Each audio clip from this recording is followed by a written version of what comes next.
Good morning, students. Welcome to Sai CA Coaching Center, and this is CA MS Swaminathan with you. Students, in furtherance to what we have learned till now, let us move on with the next part of the syllabus in today's session. Very important concept, though a little, though may look apparently a little vague, which is environmental management accounting. Please pay a lot of attention to this aspect in your study material and read it well as well. Now, what is this environmental management accounting all about? Before we venture into this, first, let us try to understand what management accounting is all about. We all know accounting implies what? Trying to get a database in terms of being able to identify issues, present monetary values wherever possible by measuring and presenting it to the top management or the stakeholders, be it external or internal. This is what typically happens in accounting.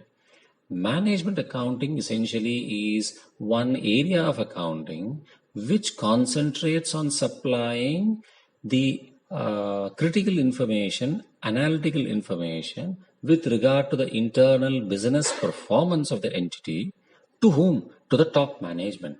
Why?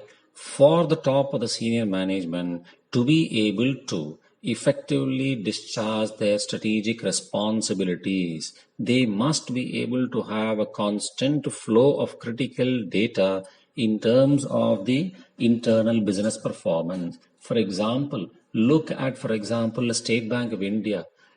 State Bank of India chairman is also one who probably has just one head, two hands, and 2 feet. Looks very similar to what we look like. How is he managing a bank of this stature? Certainly, there must be something that should be done in terms of providing the top management of SBI with data at an aggregated level, which is very effective. A management accountant basically does that kind of a job. Will be undertaking a lot of critical analysis about the different segments of the business. Retail banking, corporate banking, high net worth banking, investment banking, foreign exchange related management, all these things will be analyzed in great detail, and you might have probably certain benchmarks, or you could say targets to be achieved, performance indicators. These performance indicators will be thrown up by way of a dashboard or a balanced scorecard used as a tool to highlight to the senior management what exactly is happening in each internal business, how is internal business performing with regard to the original plan. This is what typically happens from a management accounting perspective. Now coming to the environmental management accounting, what is all about it? It is nothing but a specialized part or a subset of accounting or management accounting which specifically is related to purely environmental related stuff. Now, when I say this, what exactly do I mean? We understand that every person lives in a society, in an environment. Therefore, we cannot lead a life by ignoring what happens in the environment or what happens to the environment. We impact the environment while the reverse is also equally true. So we understand that based on what we have learned probably in our biology in school, two concepts, that one is parasite and one is a symbiont, or you say the process of symbiosis. Now, first picking up the concept of a parasite, what does it mean? One should never be a parasite in life to the society, meaning you just suck the blood out of the society for your personal aggrandizement or benefit, and in turn you do not provide anything to the society which is worthwhile, which is completely wrong. No one should ever lead a lifestyle like that. How should a person lead a life? It should typically be one wherein while you take a lot of things from the society, right from birth, you are being provided with so many things. All those things are coming to you not by way of abracadabra. Correct? It is not any magic. It is all coming in through some efforts coming in somewhere. and some products or materials being used to be converted to some output to be given to you. Correct? Be it food, be it clothing, be it any other toys, whatever be it, or any pen, whatever you need today. All these are being sourced from Mother Earth, from nature, correct? Through some bit of processing. Now, all that happens is, with regard to a parasite, we are just sucking the blood out of the economy, not giving back anything to the society, which is a crime. Now, what is it that we need to probably entertain as a thought? While society has been so gracious in blessing us with so many things, should we not also return something to the society in a big way, or probably even in a small way? Instead of causing harm to the society, instead of actually only sucking from the society, let me also feed something back to the society, which is what we say is a process called a symbiosis. Now, I would, for example, link that concept to environmental management accounting, wherein I would like to emphasize that it must be kind of a two-way relationship. Significantly, what is being emphasized in the subject is you must be conscious of the fact that you are drawing upon Mother Earth or nature to provide you with so many resources, which are scarce indeed. Correct? Water, for example. Gone are the years when probably water supply used to be abundant. At that point in time, people probably never appreciated the necessity to use water judiciously. And down the generation, a stage has come when we have to pay so much money for water, and even if you offer more, the tanker person says, you are in queue, I might probably be coming to you to deliver after 10 days. Imagine the position of a human, wherein water, which is one of the most fundamental things required to lead a daily lifestyle, is unavailable. What will happen? Correct? So, we have to lead a lifestyle wherein we are very conscious of these things, and logically we extend it further by saying, let us not waste any of the scarce resources which Mother Earth offers us. Let us put it to the most efficient and effective use. Just imagine if food is being cooked and in the house people have consumed it and something remains, and that has not been even served probably in alms to probably a beggar or maybe to an animal, and it is just thrown away after it becomes stale. What a crime. Have you utilized the material, the food grains? Have you created or produced the food grain by yourself? It is Mother Earth which gave you. Have you put it to proper use? No. So there is an input output wastage which we see. Any form of wastage must be avoided is what essentially we look at. It could be quantitatively, it could be qualitatively, it could be monetarily, correct? Anything must not be entertained in terms of a wastage. Because everything has a cost. It could be wastage of raw materials, which has not been used properly, or which is remaining unused itself and therefore becomes obsolete and you junk it. Or probably it has not been used appropriately, meaning you produce an output which is not in demand. What do you do with the output now? It just rusts, which again implies, why have you used a raw material in manufacturing a product which has never been in demand? Have you not wasted it? Now you may also look at another aspect. When the product has been produced, is it possible to dismantle or disassemble the product and still use the components which were used to build the product in a different way, which is something called in modern language recyclable, correct? Can you recycle it? If yes, nothing wrong. You've still not wasted. You don't consume resources, the scarce resources from nature one more time. You are only trying to recycle, reuse whatever has been actually already made in the past. And this is where my personal view. Look at the olden days when the throwaway pen related concept was never existent. You had a pen which was manufactured, ink used to be filled up, and probably that pen used to be passed on from the grandfather to the son to the grandson, etc. And today, what is it that we find?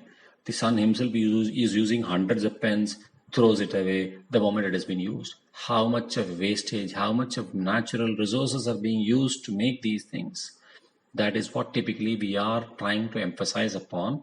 Of course, more from the quantitative aspect, but not ignoring the qualitative aspect as well. So, environmental management accounting is all about trying to identify all those costs, those aspects that can impact an establishment internally in terms of making it spend unnecessary money, okay, which could be internally, as well as could cause damage to the external environment. For example, suppose I were to give you, each of you, 100 crores. Please beware of it. I don't have so much of money. Just I happen to give you 100 crores by doing this abracadabra. And I ask you what industry you want, what business you want to start. One of you says, I want to start a school, which is very good. One says, I would start a hospital, very good. Another one says, I would want actually some product to be manufactured. I say, very good. What's the product? You say, that's a cigarette. Now take a step back and think, is this ultimately going to do good to the economy or harm to the economy? Certainly harm.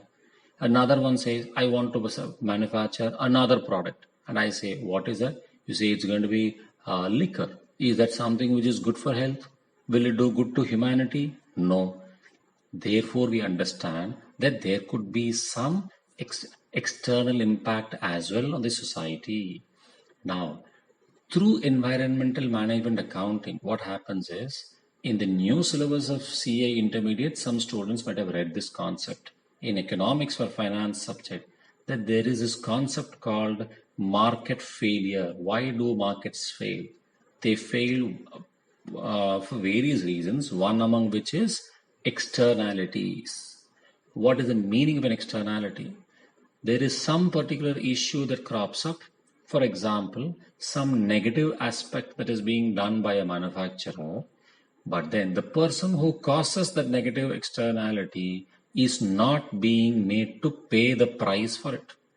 An externality means I don't need to internalize the impact of that in my quantitative data, in my costing. I don't need to pay a price for it. A very simple example, I smoke.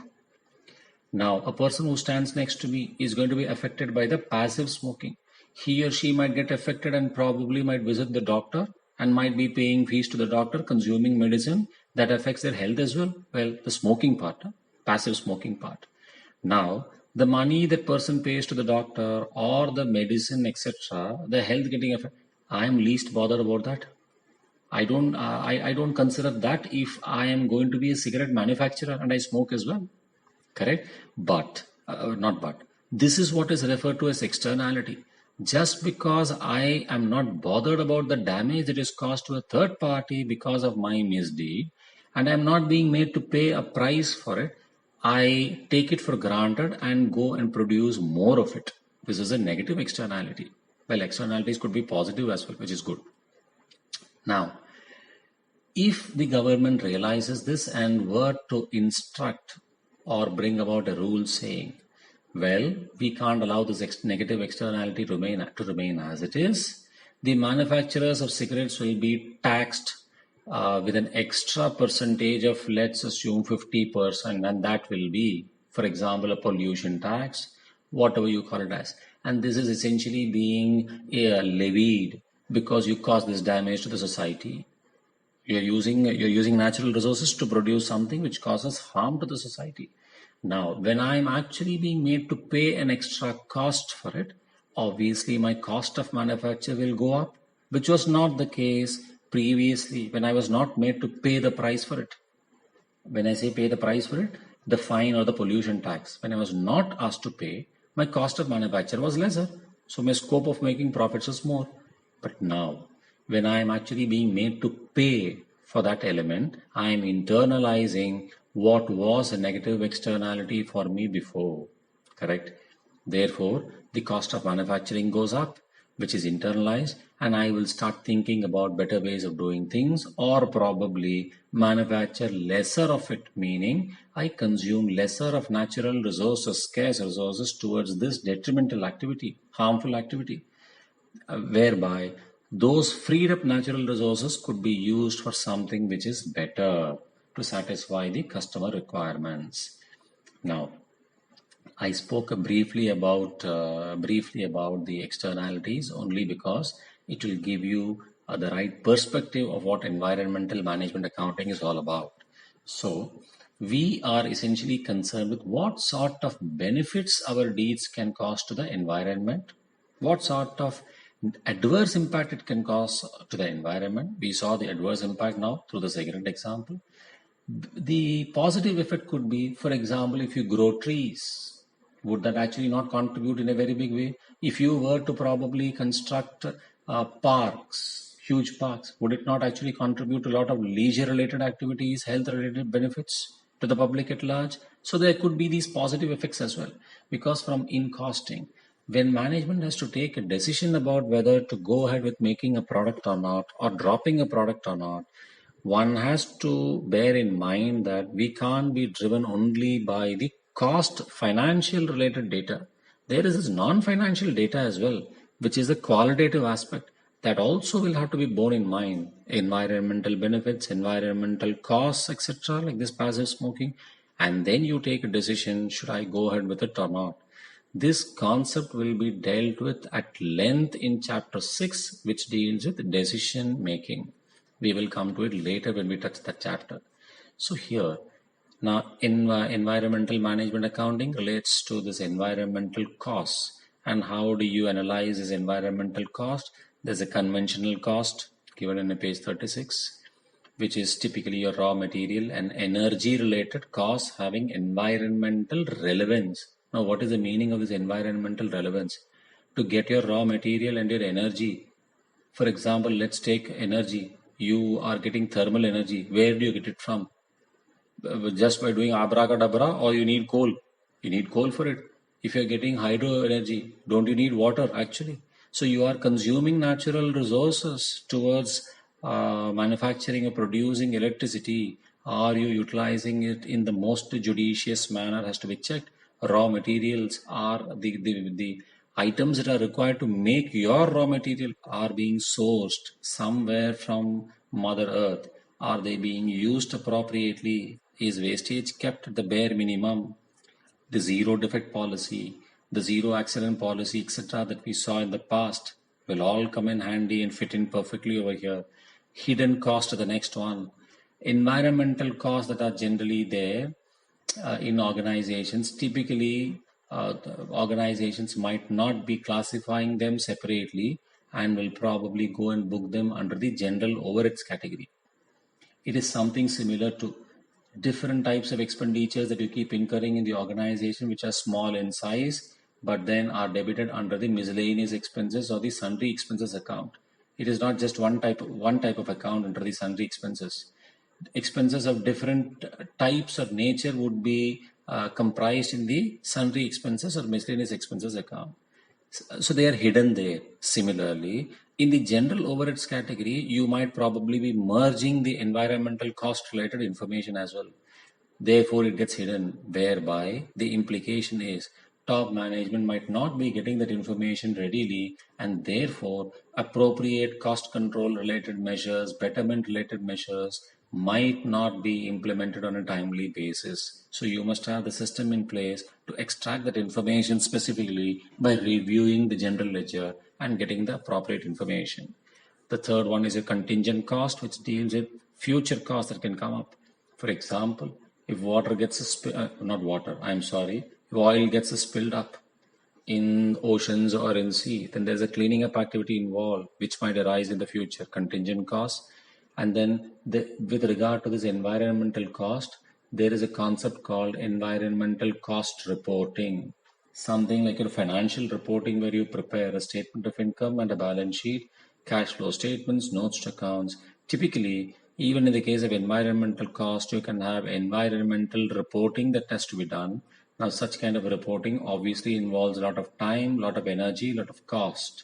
So there would be a cost impact, which is the relationship cost, intangible in nature. Now, there's another way that these environmental costs can also be analyzed, given by the United Nations Division for Sustainable Development as cost incurred to protect the environment, which is to prevent the environment, and costs of wasted material, capital, and labor, which refers to the inefficiencies.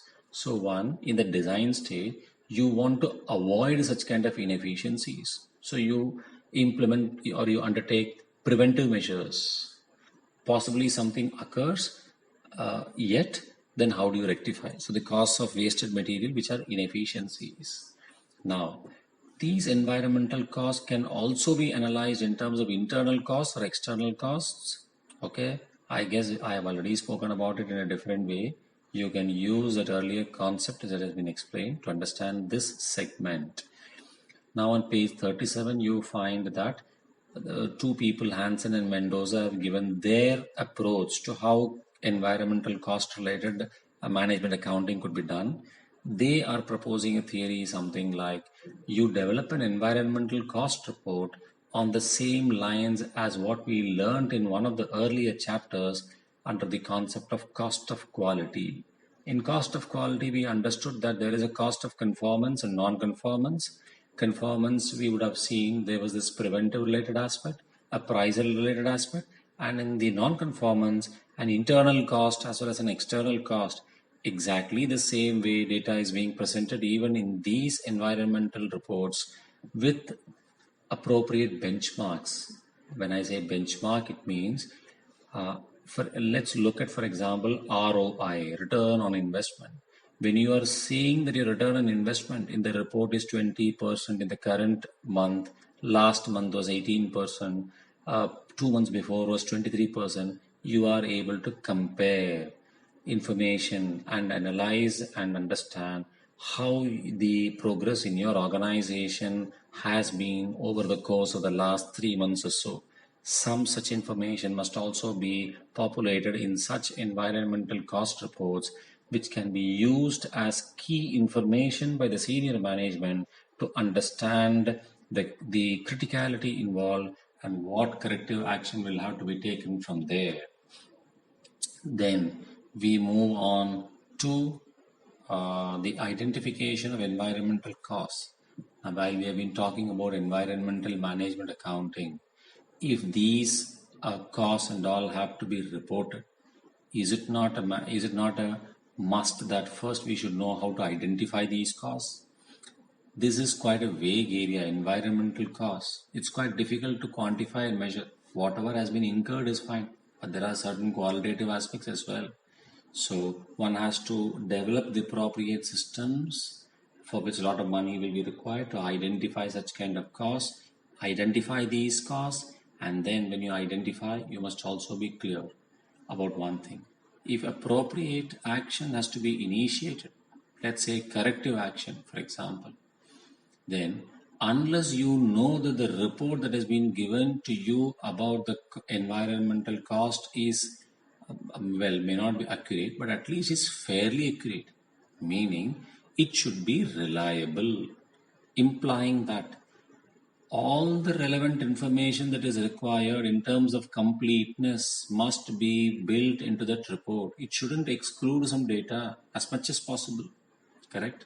So you must ensure that the cost gathering or the collating exercise is done appropriately, meaning all sorts of costs that are to be assimilated in this particular report have indeed been assimilated.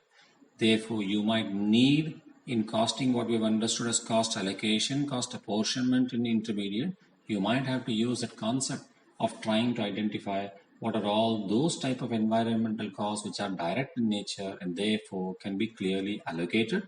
And there are certain types of environmental costs which are incurred in general, which will have to be apportioned, and therefore the apportionment must also have happened, and then the report must be generated, which includes all those elements so that it is reliable. Then we move on in terms of how can these apportionment or analysis be done, which is spoken about in the page 38, techniques for identification and allocation. Now, there are 4 techniques available. One is an input-output analysis. Now, here what happens is, how much of input is being used to manufacture, for example, your output. You might input X number of liters or kilos. Output is only, let's assume 93% of X. Now, where did the 7% disappear? Is this not a clear indication that there is a wastage? Now, some kind of wastage could be normal wastage, which nothing for which nothing can be done. Okay, that is something that has to be assumed. As an example, I generally tend to give this example. You boil water, 5 liters of water. At the end of the fifth minute, it is impossible for you to see that, to measure that 5 liters of water is retained, because some element, the element of evaporation will certainly reduce the water quantity existing in the utensil.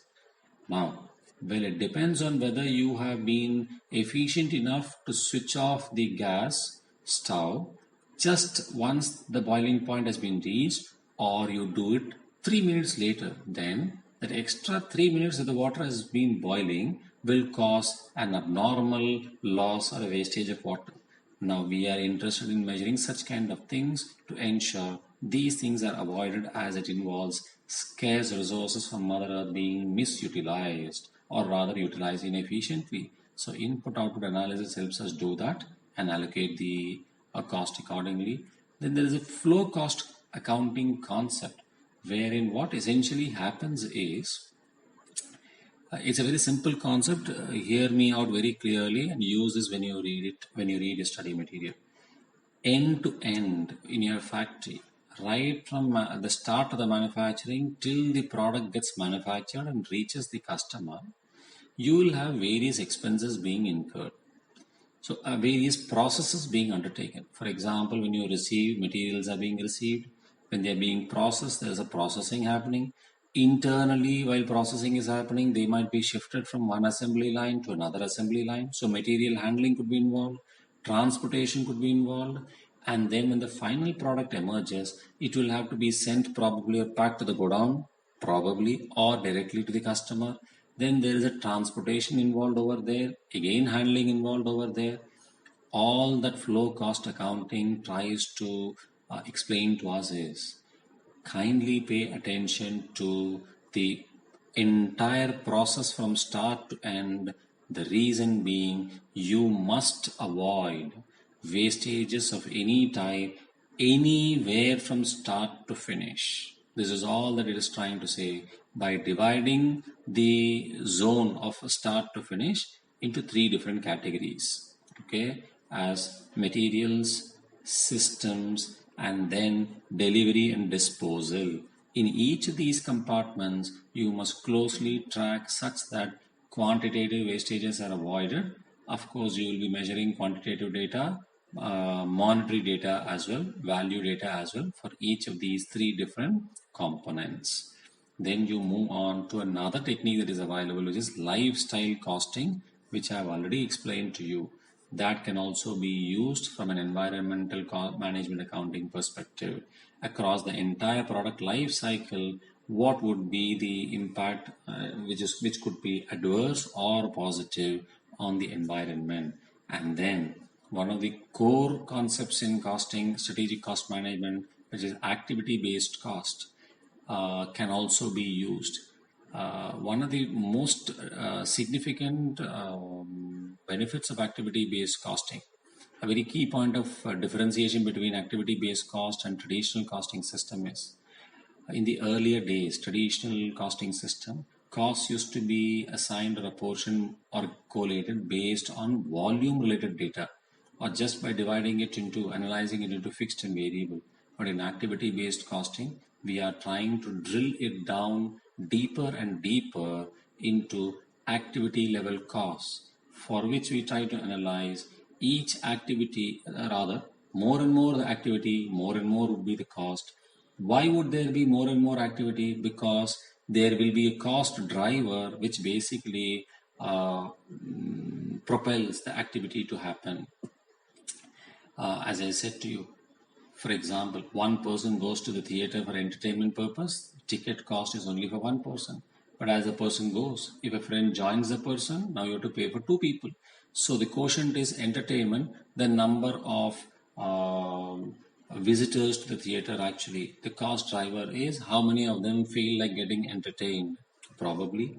Now, if one were to go to a restaurant to eat, now the cost driver would be the extent of hunger effectively. You eat one idli, you pay the price for one idli. You eat 10 idlis, you'll pay the price for 10 idlis, and so on and so forth.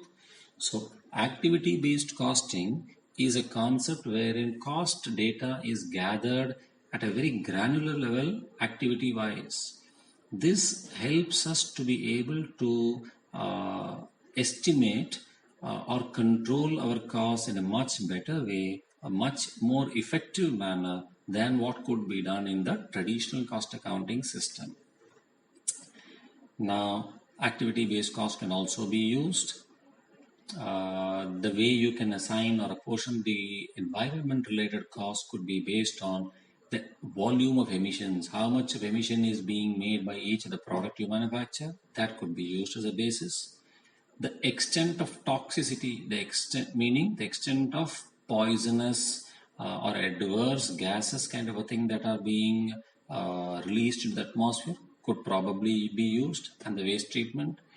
Such kind of different bases can be used. Something similar to what we have learned even in our joint costing, joint product costing in CA intermediate. Different bases can be used to apportion joint costs. Something like that happens even over here. And then you have controlling environmental costs. The entire objective of environmental management accounting itself is to try and minimize environmental cost, which relates to water consumption. Least water consumption must be made in the most efficient manner. Energy. Now, for example, in water consumption, let me just give you an example. In today's world, given the fact that water supply is getting reduced, natural reserves are getting depleted because of course, human misbehavior. Hopefully, well, the point is, in the past, probably whenever people used to visit these office premises and be in the wash area, you open the tap. In the airports, typically you find when you take your hand to the wash basin, to the tap in the wash basin, and the sensor senses your hand, it immediately pumps out a little bit of water sufficient to wash or clean the hands. It immediately stops at jet speed. The water is sprayed and then stops immediately. Once you again get your hand over there, it senses it again and then again sprays a little bit of water. Unlike the earlier days when the tap is open and even if you take your hand away from the tap, water continues to flow, which is basically a wastage of water right into the drainage. So an example just to explain to you that the sensor mechanism that has been introduced is a very effective way of controlling effective usage of water. Energy similarly can be done. Transport and travel, you could use more fuel efficient methods to in terms of engine to be used in automobile industry, which could probably give you a higher mileage, or not only higher mileage, could result in lower emissions like your Bharat related concept, which is the Bharat 4, Bharat 6, etc. to be used. So there could be industry standards as well stipulated by the government, which will have to be complied with, failing which penalty will be imposed to discourage the entity from functioning in that manner. And the senior management of the establishment could also be charged with probably prosecution or criminal liability, thereby indirectly applying pressure on them to introduce environmental friendly measures of manufacturing their product. Well, if an establishment tries to be more environmental friendly, that also has a good impact, a favorable impact in the minds of its customers. Customers feel all the more happy. Maybe that could result in increased business as well. Now, for example, let's assume something like, as I said to you, reusable containers rather than use and throw away. In some areas, of course, single usage is what is recommended highly. For example, let's take the medical industry. Medical industry, suppose a doctor were to give an injection to a particular patient, and you as a let's assume environmental management expert were to stop the doctor from using a new syringe to the next patient, and you say, well, environmentally you should not use and throw, please use the same syringe for the next patient as well, you would be the person who would be the main cause of spreading a pandemic in the world itself, isn't it? So certain types of industries you certainly can't introduce this for health reasons, for safety reasons. But in certain types of industry, certainly it can be introduced reusable stuff and save Mother Earth from probably bleeding. And then you have the environmental costs can be controlled by analyzing wastage, water supply, energy, transport, travel, consumable raw materials, as I've explained to you. Moving on from there, after the case study, you have on page 42 reasons for controlling environmental cost. Now, would you ever get into an activity without any reason? Why are you actually sitting and listening to this particular audio file? Hopefully because you are not getting proper sleep. Maybe that could also be a reason, but I presume safely that the reason will be to understand the topic and go and read and probably have an effective study. That I hope should be the sincere reason. There has to be a reason even over here for controlling the environmental cost. Why? It does good to humanity, correct? There's a make good feel factor for the entity as well, correct? So there's a concept called carbon footprint, which implies basically emission of greenhouse gases which are adverse in nature, which should probably be avoided. No, I wouldn't say probably, which should certainly be avoided. For example, let's take the usage of AC. We understand that it kind of releases carbofluorocarbon, basically goes and creates a hole in the ozone layer, which has an impact of preventing the ultraviolet rays from getting converted into that form. Infrared rays would enter Mother Earth directly, which is not good for human health. Now, such kind of things will be looked at. So reason should be to avoid such kind of costs. And organizations, of course, are spending huge amount of money whereby they bleed. So you could restrict that and improve your profitability, your bottom line as well. And the third reason also is one of the significant aspects.